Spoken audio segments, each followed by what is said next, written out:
Irmãos, vamos abrir as nossas Bíblias no Evangelho de Mateus, capítulo 6. Nosso tema é Perdoa as nossas dívidas. Mateus, capítulo 6. Vamos ler aí então os versos 9 até 15. Evangelho de Mateus, capítulo 6, versos 9 a 15.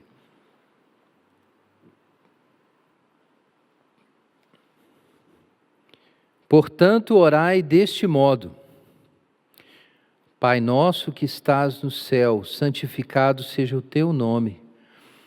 Venha o teu reino e seja feita a tua vontade, assim na terra como no céu. O pão nosso de cada dia nos dá hoje. E perdoa-nos as nossas dívidas, assim como também temos perdoado aos nossos devedores. E não nos deixes entrar em tentação, mas livra-nos do mal, pois teus são o reino, o poder e a glória para sempre. Amém.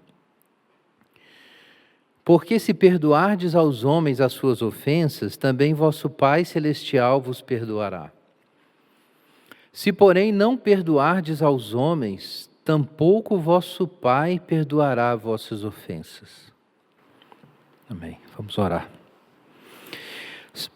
Pai Celeste, em nome de Jesus, nós pedimos ao Senhor a assistência do Teu Espírito Santo nesse tema tão importante,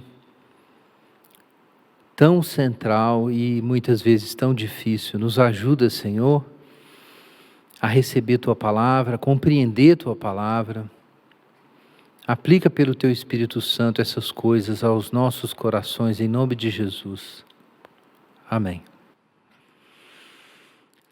Irmãos, então o nosso tema, perdoa as nossas dívidas.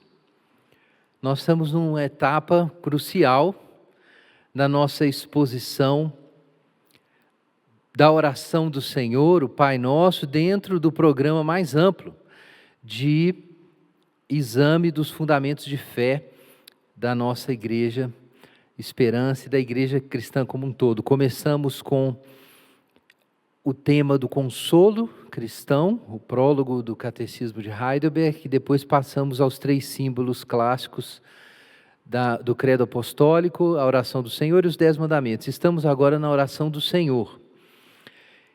E estamos no momento próprio para falar sobre isso, porque nós temos Páscoa semana que vem. E na Páscoa a gente celebra a grande redenção que Deus realizou por meio de Jesus, o novo êxodo, quando através da sua morte e da sua ressurreição, nós ganhamos acesso a Canaã, a terra prometida. Então existe esse tema na mesa agora, esse tema tão importante, e nós estamos falando sobre o perdão de pecados hoje. Mas não só isso. Aqui nós temos a oração pelo perdão. Então nós não vamos expor a doutrina do perdão de pecados exatamente. Isso é um assunto que, enfim, nós passamos por ele e é um tema para meditação nessa semana. Mas nosso assunto hoje é como a gente se apresenta diante de Deus com esse fato de que nós somos pecadores e cometemos muitos pecados. Como a gente pode se apresentar diante de Deus? Então, quando Jesus ensina os discípulos a orar, Ele ensina sobre a paternidade de Deus, Ele ensina os discípulos sobre a adoção, sobre o fato de que Jesus é o representante de Israel, é o Filho de Deus davídico, mas também o Logos, e por isso Ele pode nos trazer a presença de Deus, por isso Pai Nosso. Então nós herdamos esse nome, como o apóstolo Paulo fala em Efésios, que toda a família nos céus e na terra toma o nome do Pai. Nós vimos sobre a nossa atitude como criaturas diante de Deus, pedindo que Deus santifique o seu nome, entendendo que só Deus pode santificar o seu nome, resgatando o seu povo e fazendo com que o seu povo glorifique o seu nome. Nós vimos sobre o reino, nós vimos sobre as nossas necessidades, mas nós temos, faz parte da oração, da vida de oração do cristão, irmãos, a confissão. Nós precisamos confessar os nossos pecados. 1 João ensina sobre isso. Se dissermos que não temos pecado nenhum, enganamo-nos a nós mesmos e a verdade não está em nós. Se confessarmos os nossos pecados, Ele é fiel e justo para nos perdoar os pecados e nos purificar de toda injustiça. A confissão de pecados é uma das dimensões essenciais da vida de oração do cristão. Todos os dias você deve confessar pecados. Regularmente você deve confessar os seus pecados, com a certeza e a expectativa de que eles serão perdoados, porque Ele é fiel e justo. Deus deseja perdoar pecados, e Deus fez o que era necessário para que nossos pecados fossem perdoados, através da obra de Jesus. Então, a gente não pode esquecer de fazer isso. A gente não pode esquecer desse momento de confissão, porque no momento de confissão, nós nos unimos com Deus. No momento de confissão, nós aproximamos a nossa mente da mente de Deus. E isso é andar no Espírito Santo, é seguir a mentalidade do Espírito, como mostram as melhores traduções de Romanos capítulo 8. Irmãos, quando nós pecamos, nós nos alienamos de Deus. No momento do pecado, mesmo que isso não seja muito consciente, nós afastamos o nosso coração e a nossa mente de Deus. Nós precisamos nos divorciar, nem que seja por um instante, daquilo que nós acreditamos sobre Deus. Nós precisamos nos esconder momentaneamente da presença de Deus, e isso nos embrutece. No processo de se enfiar no espinheiro, você se arranha e fica preso. E é mais confortável não se mexer. Então, quando a gente peca, a gente vai para o escuro, a gente perde a consciência de quem a gente era, da nossa relação com Deus, a gente fica menos sensível à luz de Deus e à pecaminosidade do pecado. O fedor do pecado, a gente se acostuma, ele não parece tão agressivo, tão ruim. Então, a questão é que não tem como você pecar e ficar impune. Você tem que fazer o caminho de volta. E o caminho de volta é feito quando você precisa voltar, você precisa reconsiderar o que você fez, você precisa repensar coisas que você escondeu, você precisa lembrar de coisas que você não quis lembrar. Você tem que sentir de novo a vergonha de ter repetido aquele pecado. E aí você tem vergonha, tudo isso atrapalha. Mas no processo de confessar, você está alinhando novamente a sua consciência com a mente de Deus. Você está permitindo que a luz divina mostre aonde você está. Então é necessário confessar. E então pedir perdão. Perdoa as nossas dívidas. É necessário pedir o perdão. Talvez você pense assim, com tudo que você já sabe de teologia bíblica e sistemática, se a obra de Cristo é suficiente, por que precisamos pedir perdão? De fato, se apenas os pecados que nós pedimos perdão fossem perdoados, irmãos, nós estaríamos perdidos. Porque não tem como a gente se lembrar de todos os pecados que a gente cometeu. Jonathan Edwards disse, certa ocasião, que a gente tem que se arrepender até das nossas lágrimas de arrependimento. Porque o pecado, ele está de tal modo espalhado em nós, no nosso caráter, que a gente mal consegue perceber a extensão da corrupção. Talvez você pense assim, não, isso é um exagero, ninguém é tão pecador assim. É mesmo. Compare quem você é com Jesus Cristo. Basta isso. Na sua imaginação, coloque lado a lado Jesus Cristo e você. Quem Jesus era, como ele agia, as escolhas que ele fez e quem você é. Talvez você não se lembre de nenhum pecado nesse momento. Mas só de fazer essa comparação mental, certamente, você vai ter essa consciência de que talvez você seja mais pecador do que você é capaz de reconhecer. Porque você sabe que você é muito diferente de Jesus e nem sabe o porquê. Nem sabe o que está errado. Então a gente precisa confessar pecados e pedir perdão dos pecados, é menos para fazer Deus consciente, porque Deus sabe tudo, e muito mais para que nós estejamos conscientes. Essa demanda de orar, confessando pecados e pedindo perdão, essa ordem é necessária para que nós realizemos o gesto completo de retorno. Na confissão nós lembramos da nossa pecaminosidade. E no pedido de perdão nós lembramos que existe um Deus pessoal ao qual nós temos que prestar contas, mas que também é gracioso. Então Deus quer uma relação.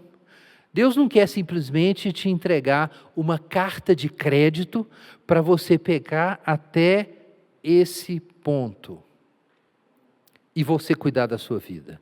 Você precisa retornar a Deus regularmente, constantemente. Deus quer uma relação. Quando Deus tirou o povo do Egito, Ele disse isso: eu serei o seu Deus e vós sereis o meu povo. Deus quer uma relação.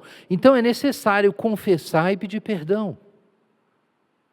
Deus está fora do tempo. Deus, através de Jesus, já perdoou tudo. Ele é eterno, atemporal. Sim, mas você não é. Você está dentro do tempo. Você precisa caminhar com Deus. Então é necessário confessar pecados, é necessário pedir perdão dos pecados, para que no dinamismo da relação com Deus, o processo de se conscientizar do pecado, se limpar do pecado e aprender a viver diariamente da graça de Deus, se torne uma disciplina, um modo de existência, uma consciência, uma mente, como Paulo diz em Romanos 8, que a obra do Espírito Santo em nós nos dá uma cabeça, nos dá uma mentalidade, um jeito de perceber a realidade, de pensar, de sentir, de reagir, uma cabeça. É isso que o Espírito Santo vem produzir, não é um transe. O Espírito Santo não vem produzir um transe, ele vem produzir uma cabeça diferente, uma cabeça como Jesus tinha uma cabeça diferente da sua. Ele não pensava igual você pensa. E é isso que o Espírito Santo vem fazer. Então é necessário orar essa oração e é necessário confessar e pedir o perdão. Muitas vezes, irmãos, no entanto, nós não conseguimos nem mesmo pedir perdão porque o nosso coração está cheio de amargura. E lá dentro, em algum lugar, nós estamos fechados para os outros. E quando nós estamos fechados para os outros, nós nos fechamos para Deus também. A amargura faz a gente se alienar da presença de Deus.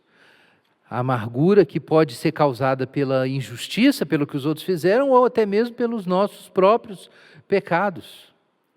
Você pode lembrar aí de Caim, eu já contei essa história em Gênesis capítulo 4. Caim, por seu próprio pecado, sua própria culpa, não ofereceu um sacrifício aceitável a Deus. E ele ficou com inveja e amargura quando viu que Abel tinha sido aceito, que o sacrifício de Abel tinha sido aceito. Então, Caim rompeu com Deus.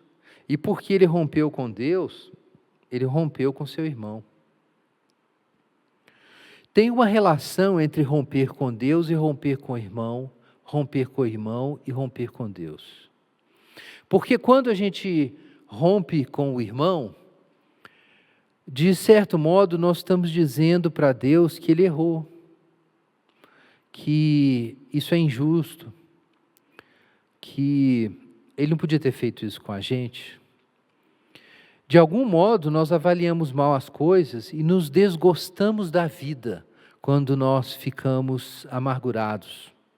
Isso pode não ser totalmente consciente, mas eventualmente se torna, se a raiz de amargura é deixada ali.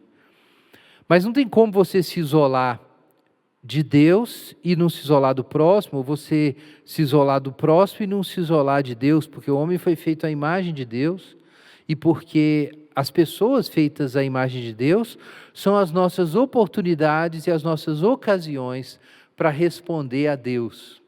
E o modo como nós respondemos a, por assim dizer, a coisa mais parecida com Deus que há perto de nós, que são as pessoas, sinaliza onde nós estamos espiritualmente. Há muitas coisas parecidas com Deus, sem dúvida, mas quem foi feito à imagem de Deus foi o homem. Deus se parece com uma rocha, Deus se parece com um vento, Deus se parece com fogo, ou Ele criou essas coisas para representá-lo, melhor dizendo, mas o principal representante é a imagem divina. E se quando nós vemos a visão do pecado no mundo e as injustiças que a gente sofre, obscurecem o nosso reconhecimento da imagem divina nos seres humanos, então é porque o nosso sistema de avaliação da realidade já se corrompeu. E nós já nos alienamos de Deus.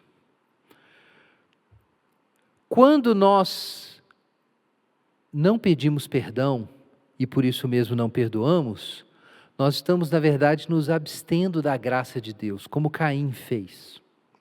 Nós estamos nos abstendo de uma economia divina, na qual existe perdão e existe bondade. O nosso trecho aqui da oração é muito claro. Jesus primeiro diz, perdoa as nossas dívidas, como temos perdoado aos nossos devedores, é a forma que nós devemos orar, mas no final, depois que ele conclui a oração, no verso 13, ele repete esse tema, e eu quero chamar a atenção dos irmãos para isso. Esse é um ponto absolutamente crucial da oração do Senhor. Pai nosso, que estás nos céus, santificado seja o teu nome, venha a nós o teu reino, seja feita a tua vontade, assim na terra como no céu. O pão nosso de cada dia nos dá hoje. Atenção, perdoa as nossas dívidas. E ele segue, não nos deixe cair em tentação. E nós temos o louvor. E aí Jesus volta a um dos temas da oração. Ele não volta em todos, ele volta em um. O tema do perdão. É o que nós temos aí nos versículos 14 e 15. Por quê? Jesus está explicando algo. Parece que, com certeza, havia muita coisa para explicar sobre essa oração. Mas, entre todas as interrogações, essa oração de Jesus criou uma interrogação maior.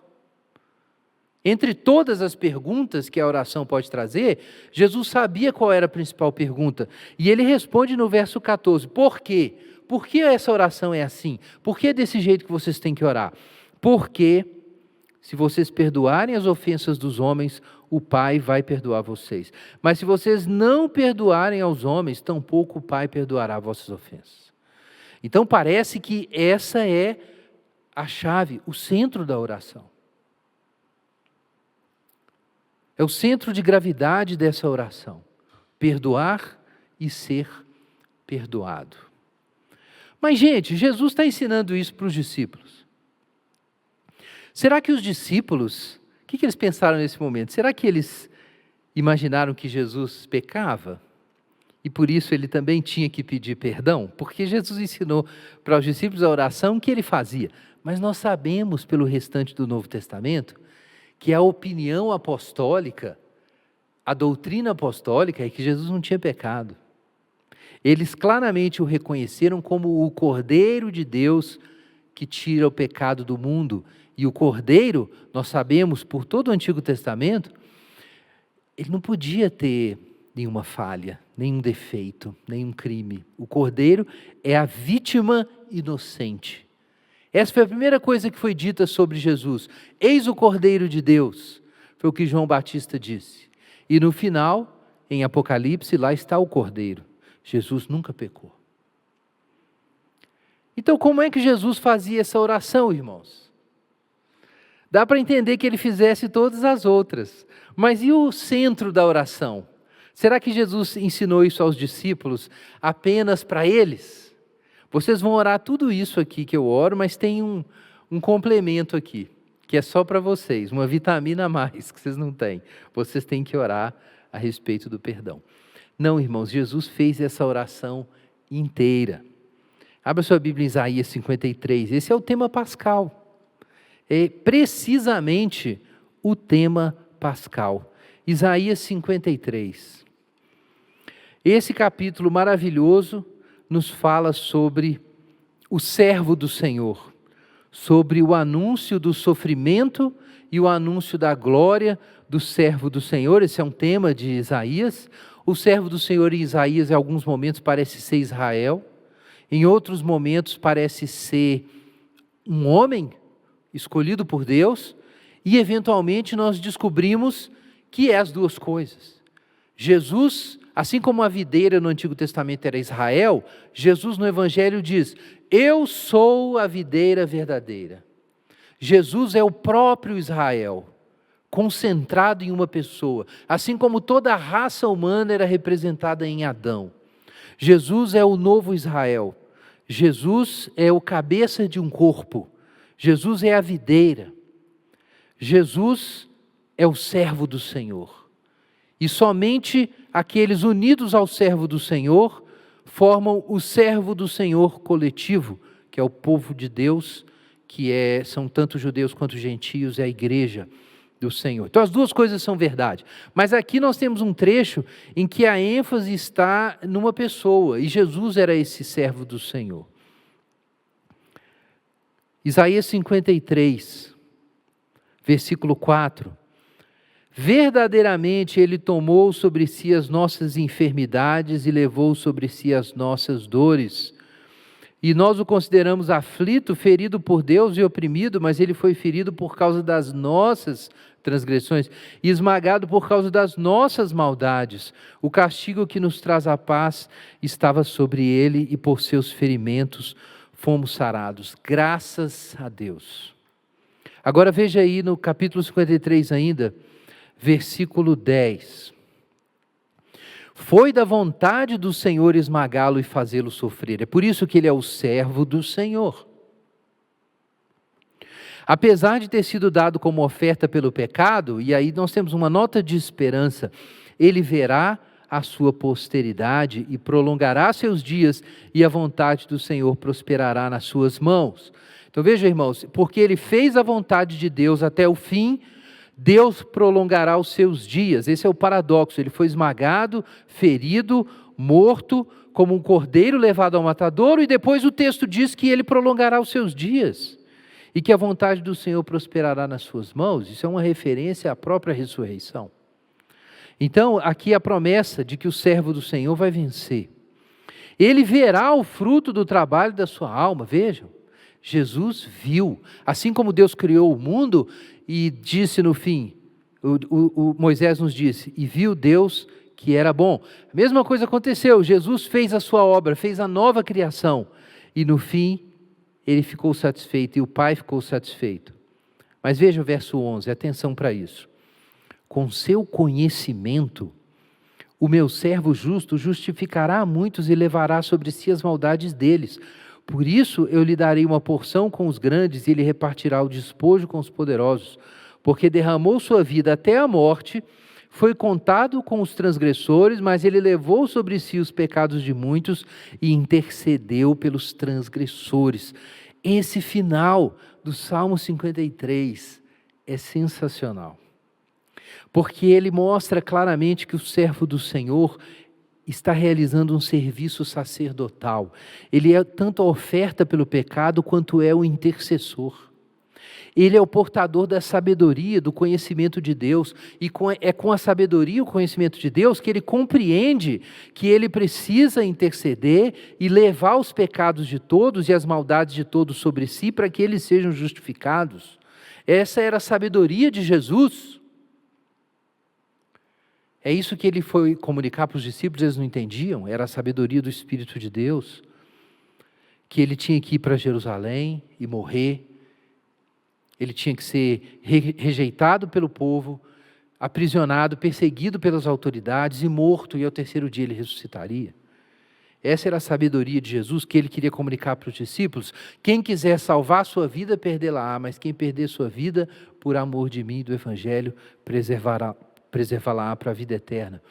Essa é a sabedoria de Deus. Paulo diz que é a sabedoria da cruz. Para o mundo parece loucura, mas para nós que somos salvos, é o poder de Deus e a sabedoria de Deus. 1 Coríntios capítulo 1. Então Jesus tem essa sabedoria que os próprios discípulos achavam loucura. Pedro achava loucura. Ninguém entendia o que Jesus queria fazer. Só lê o final do Evangelho de João. Jesus explicando, não se turbe o vosso coração, e os discípulos desesperados e tristes, porque não entendiam nada que Jesus estava fazendo. E Jesus dizia, olha, vocês vão entender depois, eu sei que agora não dá para entender, mas depois vocês vão entender. E depois, graças a Deus, eles entenderam, e por isso existe a igreja. Então, com sua sabedoria, o seu conhecimento, pelo Espírito Eterno, Jesus foi capaz de fazer isso, de entregar tudo a Deus e pelos outros, sabendo que havia um prêmio divino, que ele receberia depois a glória, o servo do Senhor seria glorificado, mas era necessário carregar o pecado de todo mundo e entregar a sua vida por todos e interceder pelos transgressores. Então, como eu disse, o finalzinho desse trecho chama a atenção.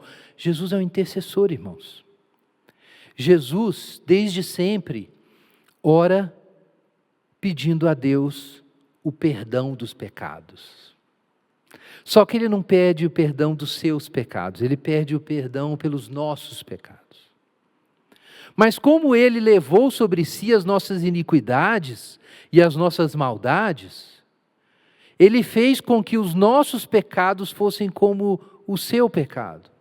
Ele se identificou com os pecadores. É por isso que João Batista disse, eu não vou te batizar, você que tem que me batizar, Jesus. Aí Jesus falou assim, não, convém cumprir toda a justiça, porque eu sou o servo do Senhor. E aí quando Jesus aceita o batismo, o que ele está dizendo com aquele gesto? Ele está dizendo para o Pai, eu aceito o mandato do servo do Senhor isaiânico, do profeta Isaías. E aí vem uma voz do céu, dizendo, esse é o meu filho amado em quem me comprazo, esse é o meu servo em quem minha alma se compraz, é o que diz o profeta Isaías. Jesus aceitou naquele momento o caminho da cruz, o caminho da intercessão. Então, daquele momento em diante, quem é Jesus? Jesus é o servo do Senhor. E o que ele faz? Intercede pelos transgressores, porque ele levou sobre si o pecado de muitos. Então, irmãos, Jesus orava a oração do Pai Nosso inteira. Ele também orava, perdoa as nossas dívidas. Ele virava para os discípulos e dizia o seguinte, olha, esse Pai, o meu Pai é o nosso Pai. O meu Pai é o nosso Pai. Vocês vão orar Pai Nosso. E agora ele diz para os discípulos, diz para Deus, os pecados deles são os meus pecados. E aí ele se submete a Deus como intercessor. Abra sua Bíblia em Hebreus, capítulo 7.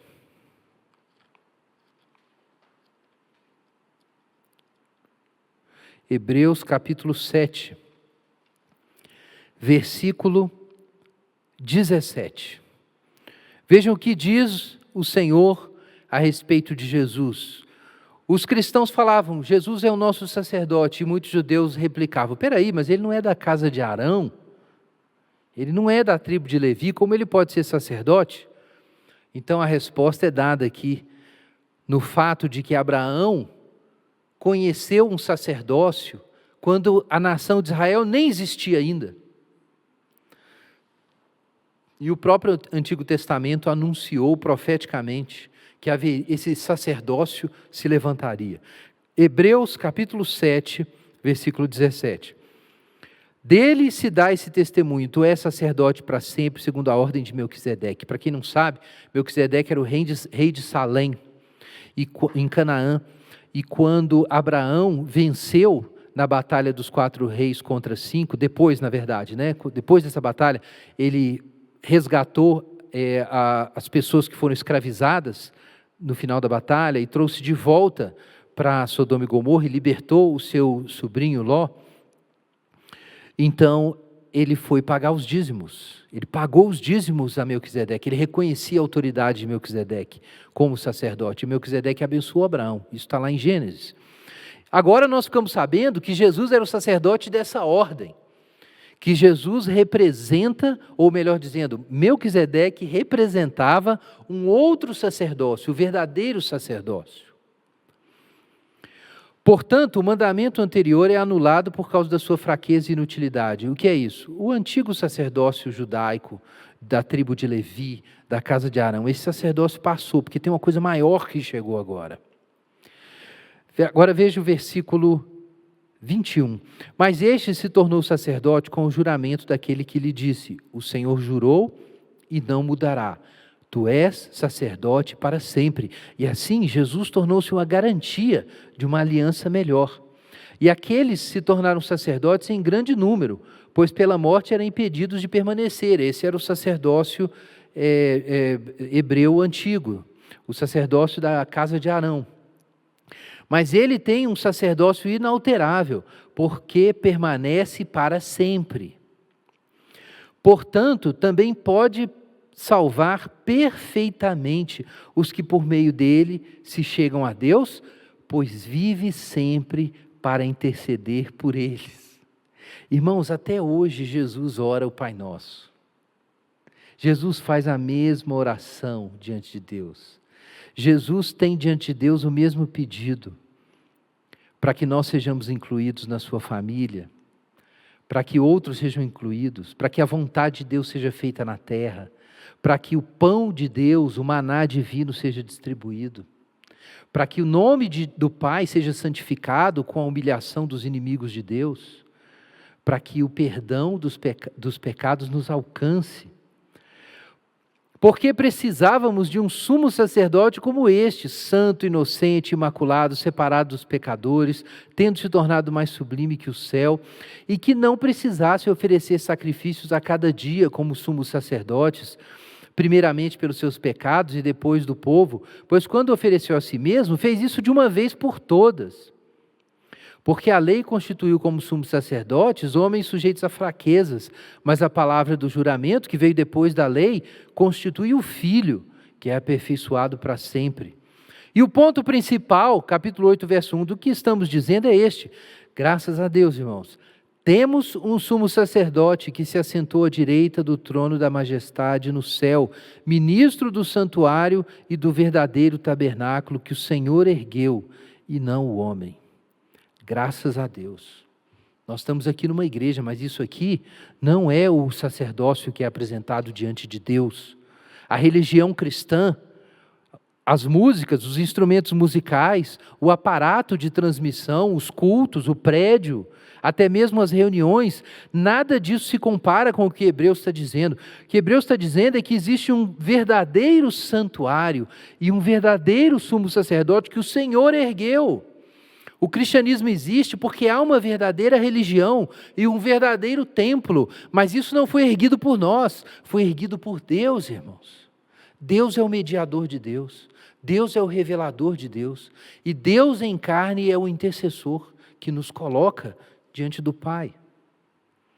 Agora, o que significa? Que Jesus tem um ministério de intercessão. Mas como Jesus poderia, irmãos, interceder pelos pecadores, se no seu coração ele já não os tivesse recebido? Perdoa as nossas dívidas, assim como temos perdoado aos nossos devedores. Ainda que Jesus não orasse do mesmo ângulo que nós, porque nós oramos tendo cometido pecados, e Jesus orava isso considerando os nossos pecados. Ele não cometeu nenhum pecado pessoalmente, mas como ele nos representa como sumo sacerdote, entrava no santuário representando todo Israel, então Jesus, representando todos nós, trouxe todos esses pecados e ofereceu o sacrifício.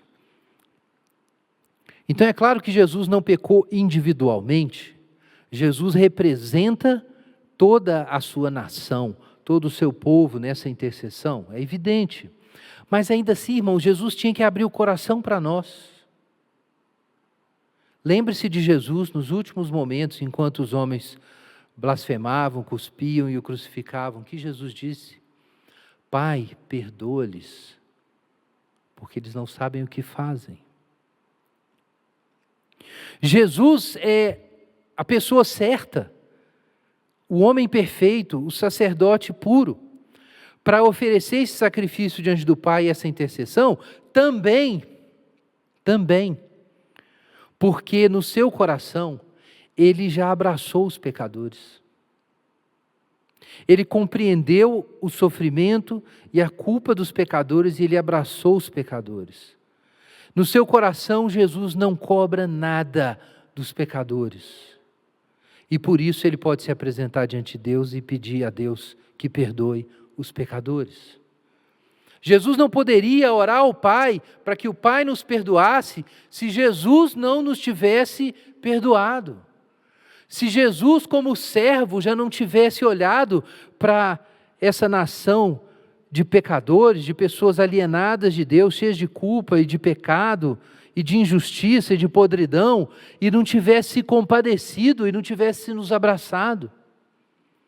Se Jesus não tivesse feito isso, como ele ia interceder por nós, irmãos?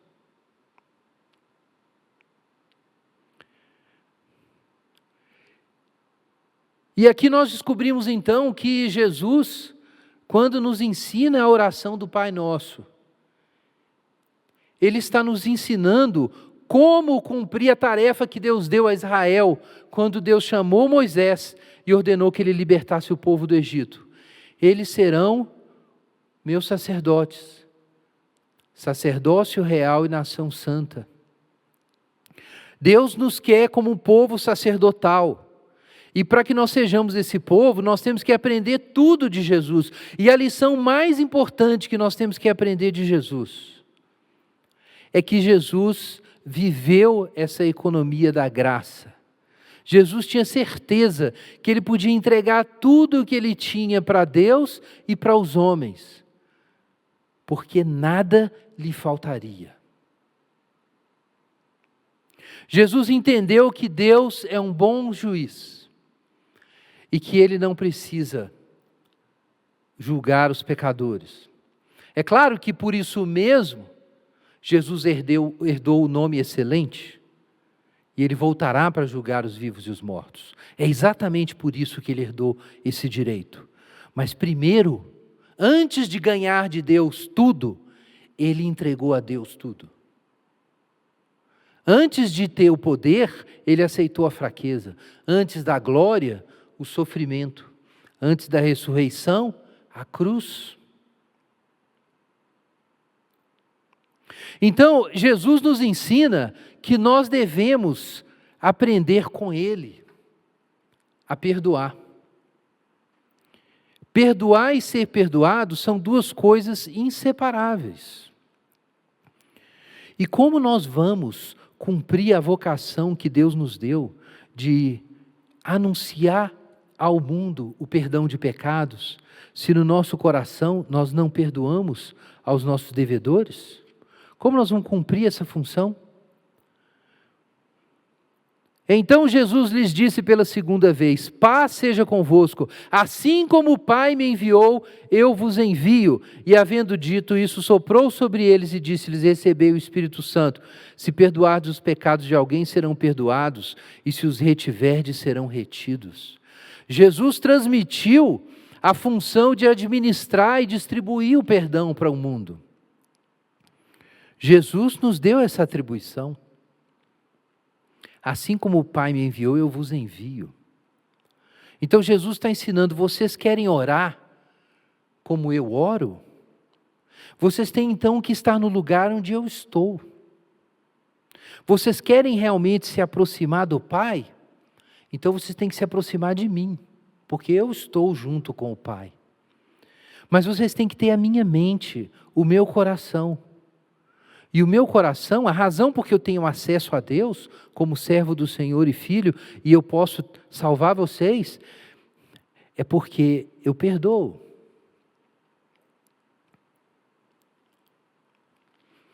Irmãos, é claro, o nosso texto aqui de Mateus ensina, e isso é um elemento que para muitos cristãos, a gente já tratou disso, é perturbador, que ele transmite a impressão de que para receber o perdão de Deus é necessário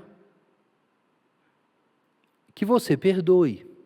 E alguns entendem mal isso aqui, como se fosse uma obra de justiça que a gente tem que realizar, como se fosse um merecimento, mas não se trata disso. A gente já leu aqui, vamos ler de novo, o Evangelho de Mateus, capítulo 18, versículo 21. Evangelho de Mateus, capítulo 18, versículo 21. Então Pedro, aproximando-se dele, perguntou-lhe: Senhor, até quantas vezes deverei perdoar meu irmão que pecar contra mim? Até 7 vezes? Jesus lhe respondeu: Não te digo que até 7 vezes, mas até 70 vezes 7.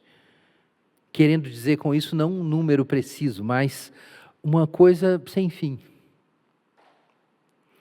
Por isso o reino do céu, atenção, é comparado a um rei que quis acertar contas com seus servos, e quando começou, foi-lhe apresentado um deles que devia 10.000 talentos, mas não tendo com que pagar, seu senhor ordenou que ele, sua mulher e seus filhos e seus bens fossem vendidos, para que a dívida fosse paga. Então aquele servo, prostrado diante dele, rogava-lhe: Senhor, tem paciência comigo que te pagarei tudo. Vejam, comovido, o senhor daquele servo soltou e perdoou a dívida. Ao sair, porém, aquele servo encontrou um dos seus conservos, que lhe devia 100 denários, uma merreca. E agarrando-o, sufocava, dizendo: Paga o que me deves. Então, caindo aos seus pés, seu companheiro lhe suplicava: Tem paciência comigo, eu vou te pagar. Ele, porém, não quis. Antes mandou colocá-lo na prisão até que pagasse a dívida. Seus conservos, vendo o que acontecera, ficaram muito tristes e foram contar tudo ao seu senhor. Este, então, chamou a presença e disse-lhe: Servo mau, perdoei-te toda aquela dívida porque me suplicaste. Tu também não devias ter compaixão do teu companheiro, assim como tive de ti? Irado, entregou aos carrascos, até que ele pagasse tudo o que lhe devia. Assim também vos fará meu Pai Celestial, se cada um não perdoar de coração ao seu irmão. Atenção, meus irmãos, para a gravidade disso. Atenção para a gravidade dessa fala de Jesus.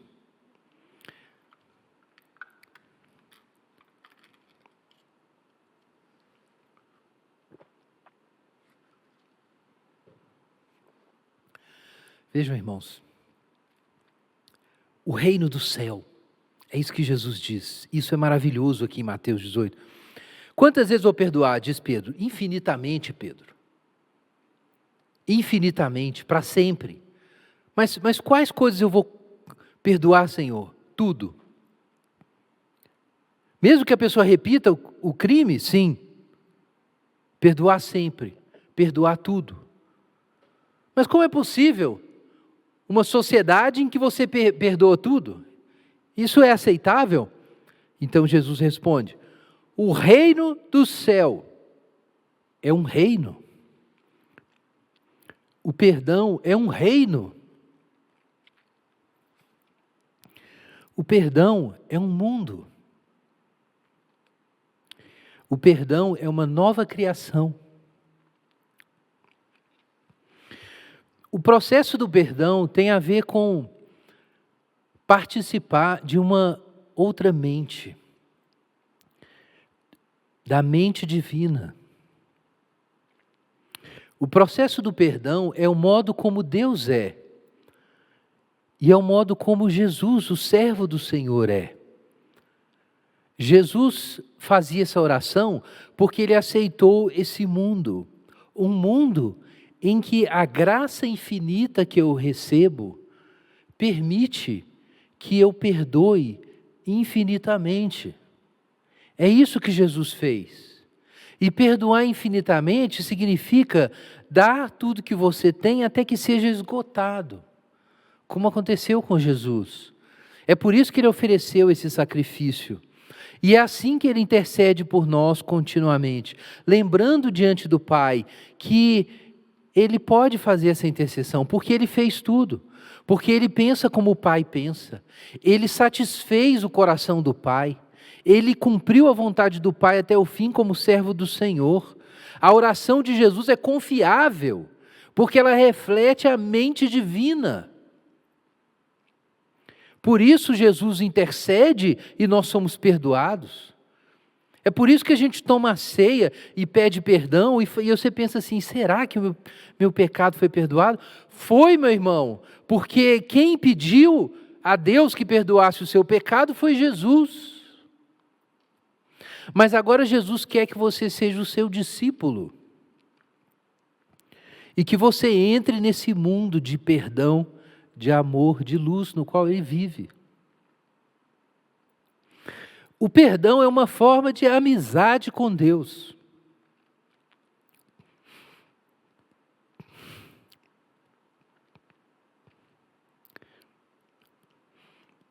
Abra sua Bíblia, Efésios capítulo 5.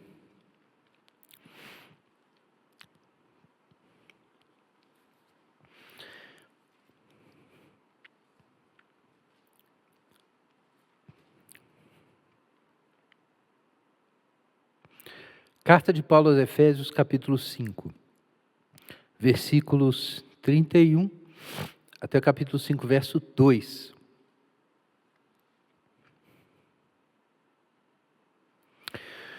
Toda amargura, cólera, ira, gritaria, blasfêmia, sejam eliminadas do meio de vós, bem como toda maldade. Pelo contrário, sede bondosos e tende compaixão uns para com os outros, perdoando uns aos outros, assim como Deus vos perdoou em Cristo.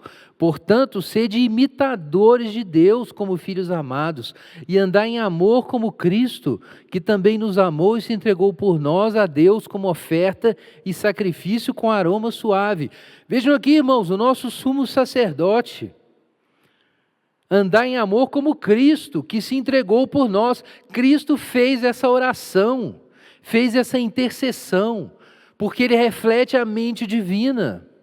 Então, se nós habitamos o reino dos céus, o novo mundo que Jesus criou, então não existe lugar mais para amargura, para ira, para gritaria, para blasfêmia. Tudo isso tem que ser eliminado da nossa vida. E a gente tem que ser gentil e bondoso e paciente e compassivo e perdoar uns aos outros como Deus vos perdoou em Cristo. Como é possível que você receba o perdão e não o dê?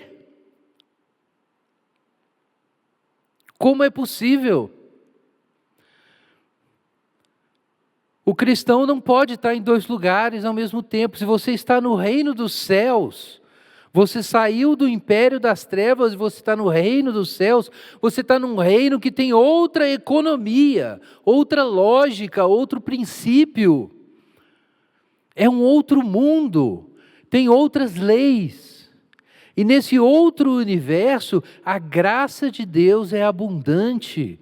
E eu não posso prender meu coração, minha mente, me fechar para o meu irmão. Eu não posso. Eu tenho que perdoar. Eu tenho que perdoar. E se eu não quero perdoar, não é uma questão de mérito. Se eu não quero perdoar, eu não aceito que pecadores sejam perdoados.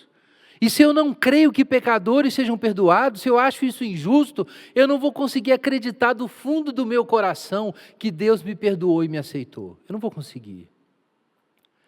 Porque eu não creio nesse Deus. Quando eu digo que eu não vou perdoar, eu digo que eu não creio num Deus que perdoa. Porque não pode existir um universo em que pecados sejam perdoados. E não pode existir um Deus que criou um universo desses. E não pode existir esse reino. E nesse momento você salta para fora das mãos de Deus. E nesse momento você está nas trevas. O perdão é um reino. E se você estiver nesse reino, você vai desfrutar do perdão de Deus. E vai dar de graça o que você recebeu. Vamos orar.